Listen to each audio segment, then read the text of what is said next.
less than an hour, NTSB officials are going to discuss their investigation into that explosion. 19 Investigates. Mike Mason showing us what they might be looking for. Mike. Yeah, Nicole, we're told NTSB's Pipeline and Hazardous Materials Division will be conducting this investigation.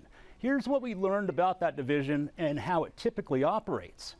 These investigators look into accidents that occurred during the transport of natural gas and other hazardous liquids through pipelines.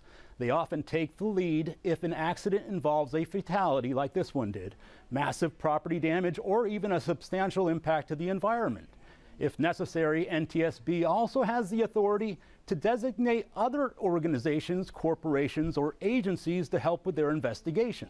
Enbridge Gas Ohio announced yesterday that it will likely be called to assist. NTSB generally issues a preliminary report within a few weeks, but the final report could take between 12 to 24 months to complete. And that report typically provides a summary of facts and findings, the exact cause of the accident, and any safety recommendations that officials feel may be necessary. In the newsroom, Mike Mason, 19 News. All right, Mike, thank you. And of course, stay with 19 News for continuing coverage on this tragedy in Youngstown. We will be streaming that NTSB briefing as soon as it starts. We'll keep following up with the investigation and then what happens next for that building downtown. And at 3:30, our Michelle Nix has an emotional interview with the boyfriend of one of the victims.